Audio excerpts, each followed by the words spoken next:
So the next thing that happened on NXT, now before we talk about the main event, we're going to talk about a segment that happened backstage. So yeah, we see Ava backstage talking to Jada Parker, and Jada Parker wants a match against Rizzo next week on NXT. And Ava says, that's fine, you can have that match against Rizzo, but the thing is, you got to have OTM not be at ringside, because not only they'll not be at ringside, the D'Angelo family won't be at ringside either, because they got a title defense next week.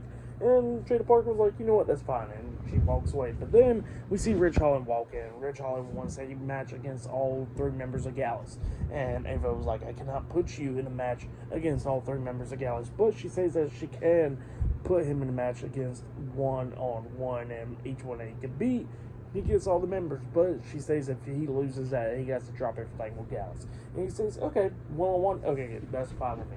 So yeah, that's what happened there. And then we get to the main event. It was the NXT champion, Ilja Dragunov, versus Dijak one-on-one. And this match was a good match. During this match, we see Dijak and Ilja outside the ring, and Dijak was pretty close to the ring outside.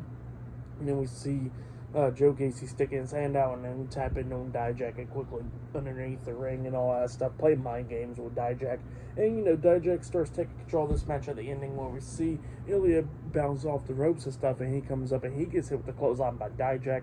Dijak then rolls up on the ring apron and then jumps off the top rope with a nice elbow drop onto Ilja, and then Dijak's arm was hurting and stuff, his elbow was, from what happened at Vengeance Day. And then he's over there by the ropes, and then Ilja comes up with a running knee to the face onto Dijak, laying him out. And then we see Dijak trying to crawl out the ring, but then we see Joe Gacy underneath the ring while the referee's checking on Ilja. Joe Gacy had some type of weapon and hits Dijak in the face with, I don't know what the hell he hit him with, but yeah, he hits Dijak in the face and crawls back underneath the ring. Dijak's inside the ring and he gets hit with the H-bomb by Ilja, and then Ilja pins him for the 1, 2, 3. So yeah, Ilja Dragunov defeated Dijak tonight on NXT in the main event.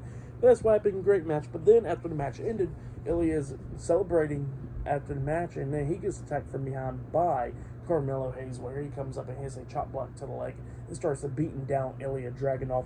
He grabs the NXT championship and hits Ilja in the face with the title as well, laying him out and then holding up the title up high. So yeah, he's going after the NXT championship.